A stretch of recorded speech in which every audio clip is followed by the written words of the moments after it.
नवनीत के पास एक फोन आया। उसकी आंखें फट गईं, मुंह खुला रह गया और वह कुछ बोल ही नहीं पाया।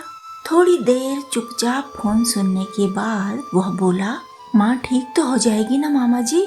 उसके लिए मैंने बहुत सारा सामान खरीद कर रखा है, सब लेकर ही आऊंगा। ट्रक के लिए बात करने निकल रहा था मैं, घर भरा हुआ है सामान से। नवनीत ने फोन रखा तो नवनीत की दीदी पिंगला वहाँ आई। नवनीत बोला, मामा जी का फोन था, माँ बहुत बीमार है, हमें जल्दी जाना चाहिए, मैं ट्रक की बात करके आता हूँ। पिंगला बोली, अभी भी तुम्हें ट्रक की ही बात सूझ रही है? ट्रक की व्यवस्था में समय बर्बाद करोगे, फिर सामान लादने में और फिर वहाँ उतारने में। अरे हमारी बीमार माँ को हमारी जरूरत है, सामान की नहीं। टैक्सी बुलाओ और चलो जल्दी। मैं तो अभी आई हूँ, मेरा झोला तैयार ही है, मुझे और कुछ लेना नहीं। भाभी आप करिए तैयारी, जल्दी से जल्दी हमें निकल जाना चाहिए।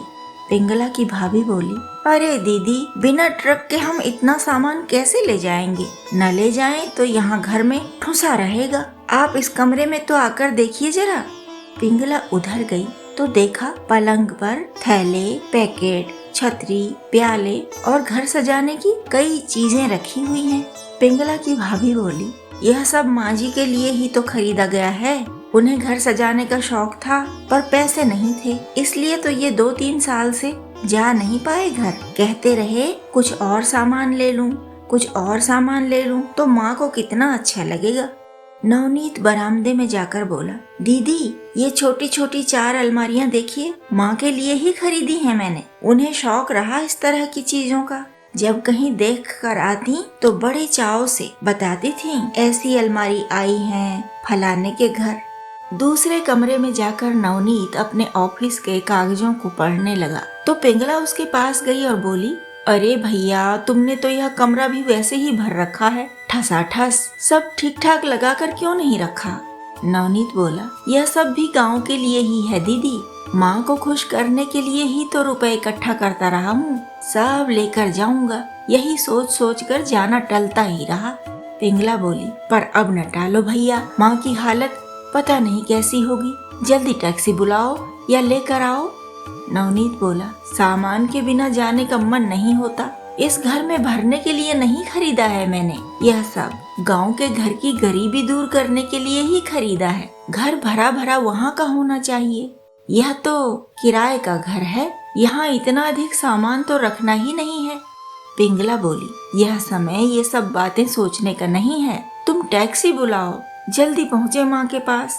पिंगला की भाभी नीलम ने दूसरे कमरे से आवाज दी, दीदी यहाँ भी तो आइए पहले।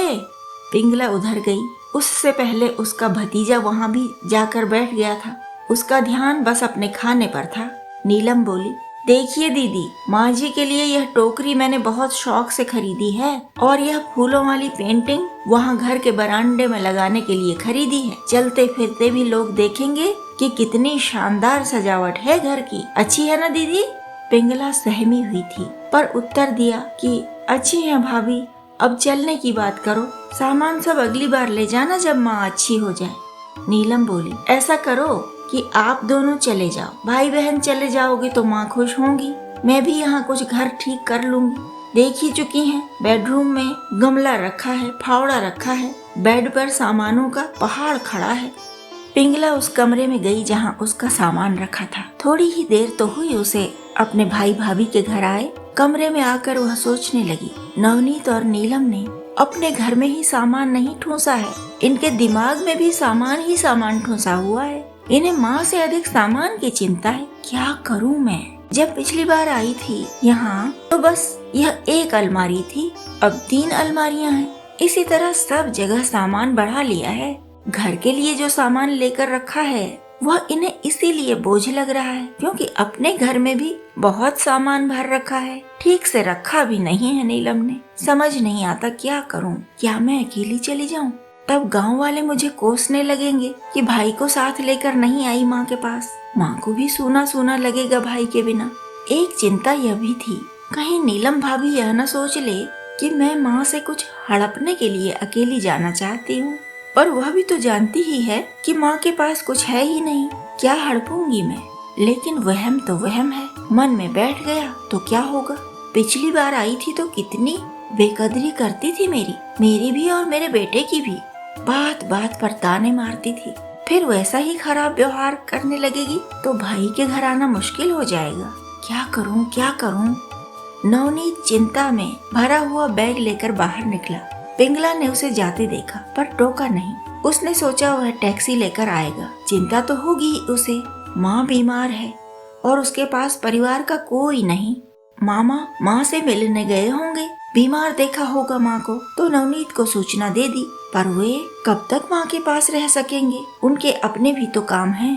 घंटा भर बीत गया, न तो नीलम जाने की तैयारी कर रही थी और न ही नवनीत लौटा था। पिंगला कमरे में ही परेशान होकर घूमती रही। जब नवनीत लौटा तो उसने कहा, आज तो गांव नहीं जा सकेंगे, वहाँ तो चक्का जाम चल रहा है, गाड़ियों को आने जाने नहीं दे रहे हैं, अब तो कल ही जा सकेंगे।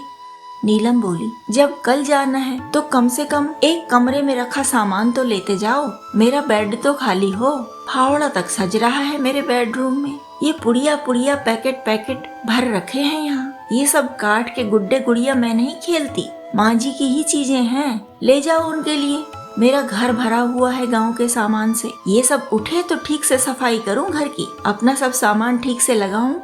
पिंगला सोच रही थी, ये लोग तो कल तक सामान ही करते रहेंगे, माँ से अधिक महत्वपूर्ण सामान ही है इनके लिए, मैं अकेली भी कैसे जाऊं, पास का होता तो पैदल ही चली जाती, चक्का जाम पता नहीं कहाँ पर होगा, सड़क भी एक ही है, कोई दूसरा रास्ता भी नहीं, उड़ कर जा सकती तो कब की चली गई होती। पिंगला के मन में बार बार आता था, उड़कर जा सकती तो अब तक चली ही गई होती। तभी नवनीत का फोन बजा और फोन सुनने के बाद वह चिल्ला पड़ा, नहीं ऐसा कैसे हो सकता है, यह नहीं हो सकता। पिंगला दौड़ी गई और बोली, क्या हुआ? नवनीत बोला, माँ दुनिया छोड़कर चली गई, माँ से ही घर होता था, माँ से ही घर भरा हुआ रहता था, अब सब कुछ होकर माँ नहीं होगी तो घर खाली हो गया मेरा घर मामा जी। फोन अब भी नवनीत के कान पर था और पिंगला सोच रही थी, घर भरने के लिए 3 साल से माँ को सूरत तक न दिखाई नवनीत ने, पर घर कैसे भरता है यह माँ के दुनिया छोड़ने पर ही जान रहा है।